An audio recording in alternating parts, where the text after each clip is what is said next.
Right, mufaro wedu kunge tiri pano pano apa panonzi Dr. Bond. Chiremba makadii? Makadii mambo tinofara isu angosema. Aiwa tinofara. Aiwa tinokutendai nekuti gamuchira kwamatiita chokwadi panapa panogara pari busy. Matombotitendera kuti tipinde titaure nemi. Alright. Pane nyaya yakabuda mumanika post ndoyatidhonza kuti tinge tiri tinomanya kuuya panapa. Tizonzwawo kurutivi rwenyu kuti chii chakatora nzvimbo. Now 3 days ago pane nyaya yakabuda mumanika post iyo iri kuratidza kuti imimi mungangodaro mune mhosva yamakapara. So tikatiuyewo kwamuri pozi iri kutotaura kunzi imimi muri muhoti supu kutaura kunoku. Mungada kutitsanangurirawo kuti nyaya yakatangira papi uyezve iri papi kutaura kunoku. Right. Nyaya yemabudiro yakaita ndakatoitsvagawo ndikaionawo ndikatofonirwawo nevanhu vachindifonera kuti ko tanzwa kuti makasungwa makapfuura munhu pachechi. Makapfuura munhu achinzi akubirai mbudzi. Ndikatoshamisikawo ndiri kunoku. Nyaya chaiyo ndeyekuti ndakazorwiswa pamba pangu muChipinge umu kumusha kwangu. Alright. Pandakanovhura sangano. Ndavhura sangano ndakaratidzawo simba rakakura. Isangano ndakavhura munzvimbo isati yambovhurwa, nzvimbo ichiri mushonga, ichiri nen'anga, ichiri kutendwa mune zveun'anga. Saka pandakasvikamo ndakarakidzawo simba, makarakidza kuti n'anga dzemo dzatendeuka. Kana makanzwa nyaya yakaitika kuti kune imba yakabvira muChipinge imomo, kwafamba nyaya kuti n'anga dzakusaenda mushonga, ndo area yakwagumira iyoyo kuti vana vavo nevamwe vanhu vanga vasingafambe, nevamwe vanhu vairwara takabva tanovarapa mudunhu imomo mahara. Takanozivisa vanhu kuti Mwari wedu uyu ndiMwari anorapa vanhu pachena, nekuti mudunhu imomo n'anga dzadza kupedza zvipfuwo zvevanhu, nemadzimambo emo angakutora upfumi hwevanhu.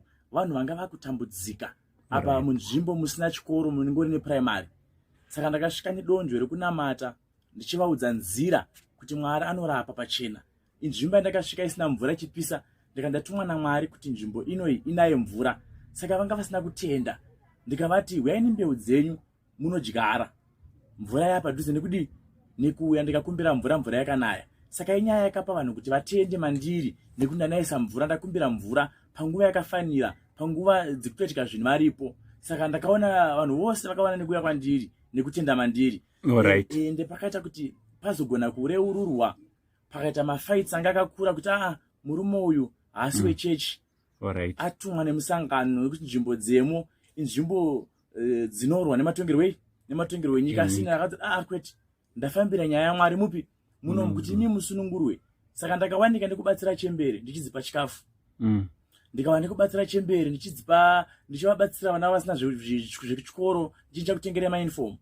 Alright, saka kutaura kuno makatotengera vana mauniform. Ndakatotengera vamwe vana mauniform, ndakavapa mari. Izvezvi chembere dzemo ndakadzipa chikafu. Alright. Kuti zvitoripo pamasocial media and stuff. Saka zvakazova donzvo rekuti vanhu vangakurwisana kuti munhu anenge atumwa nekuda necrowd yakawandisa, vanhu vatendeuka kutosvika 1 point something. Chinhu chakashamisa vanhu nekuti mudunhu muri kunze makaya masangano akawanda but aishaya basa nenyaya mune mushonga wakasimba. Saka patakapinda mudunhu umu zvakabva zvataura kunzi no, mukomana uyu I think atumwa ari kuita zvepolitics.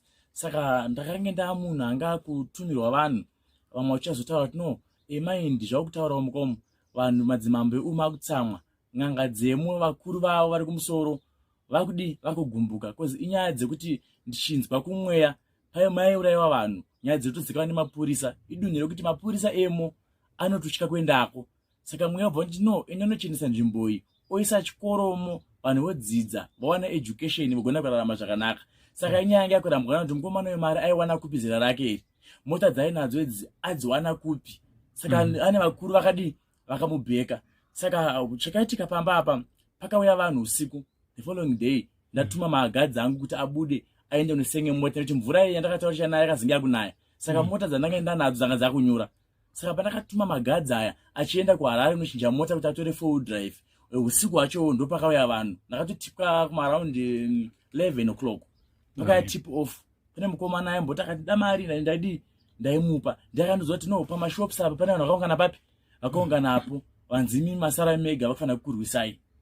Saka panguva hapana kutora nguva paya mukomana uyu ndopakauya the mob yavanhu papi pamba pangu dzadziri kumanguvai kumaround atingo maround 11 dzeusiku dzadziri usiku ndopaka saka akatanga kubuda mufana wangu mudiki anonzi Adam ndiye akabuda abuda achienda ndamuti iwe panzi pari kuya vanhu apa chiinodaidza hama dziri pai dziri mudhuze zvisiri vashoma panapa muti manyai papi manyai pamba. Saka paakabuda akasangana vanhu pagedhi vachibvunza kuti mukoma wako ari kupi. Ndopaakarohwa pai pagedhi achidaidza kuti Matthew ndiye sekretari wangu. Matthew paakabuda achibuda mumba umu ndopaakarwa nesimbi akabva ashedzera kuti dhoku kuno kwadi kwaipa. Ndopandakabuda nepawindo ndichiona the mob yevanhu ndopandakatanga kudidza mashotsi mudenga kuti ndine pfuti rezviprotector ine mapepa akadi akakwana kuti munhu anogara ane mari anofamba nemari ane mabhizinesi ane ane mabhizinesi ake. Saka pandakaridza about 3 shots mudenga chakandishamisa ukaridza pfuti vanhu vanotiza then when they start to advance kuya papi kuya pamba ndopandakanofamba ndichienda pakona yemba ndopandakana mubhe yatoungana then pandakaridza another shots vanhu vakabva varara pasi vese vanga papi ndichiti vanhu varara pai vanhu varara pasi nane confusion kuti kuya kwavanavo kuti ndina mwangada kuziva vanga vaungana vanga vari kurodhi ndina mwanga papi vamukati but vanhu vanga vakabata mabhemba maweaponi nemuseve papi ipapo. Then pandakati vanhu varara pasi there's a guy anga ari papi anga aripo takambonetsana naye sometimes ago tichibva pamashops achiti wewe uri munhu wezano wakatumwa munhu ati no indaya kuzonamata ini muno mumusha mangu it's back to the community ndibatsira hama dzangu because my business anga kuti akufamba. That guy ndandakaona ari pari kuseri kwevanhu. Saka pandakati anogara pasi iye haana kugara pai haana kugara pasi ndiye anga kuconsider nochiti anga airire pfuti mutemene museve mukandire bhemba ndopandakadzana ari kunana mushoko ndakutya kuti mwanga ari waenda akutourayiwa ndakadza another shot pai another some shots mudenga pasara about 2 rounds mukati ndiye anga kuinsista vanhu ndakati uyu munhu ndiane power nei ndiane command ndopandakazama kuda kumunongedzera pfuti ndakaridza trigger ndakumupfura gumbo yakaramba kurira ndafunga kuti pfuti yaloka then pandakairidzira mudenga akabhayirira bvasara last shot last shot ndakazokwanisa kufuridza pfuti yenda kushandiso simba rangu ndopandakamurwa the shoulder the last shot ndopaakadonha pasi adonha pasi ndopakatanga kuadvansa vanhu vachidzoka kupi vachidzoka kumashure ndonguva ndakakwanisa kushandisora ndodini ndandoshandisa kuti ndibve pai panzvimbo ndakabva ndashaika panzvimbo ipapo ndakarika ndakuseri kuemba then vakatanga kundimhanyisa vanhu ava ndatokumberi kwani kwavo ndopana vanopinda mumvura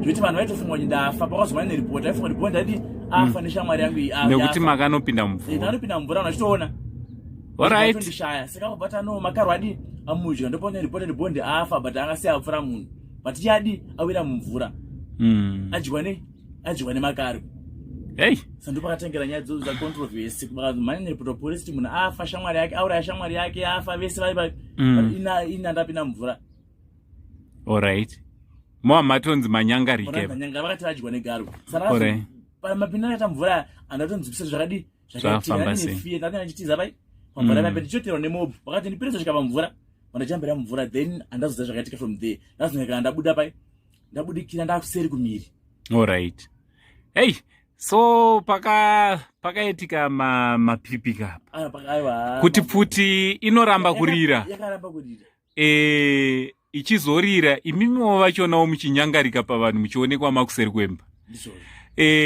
so zvatichaitaka pane episode 2 yenyaya inoi stay tuned muone episode 2 yenyaya iyi munzwe kuti chiremba zvivi zvakazoitika uyezve kuti nyaya iyi yatanzwa kuti vari muhot soup munozva supu inopisa ka ndo yatanzwa nemanika post kuti muri mairi tinzwe kuti vemutemo vakazotiwo kudii.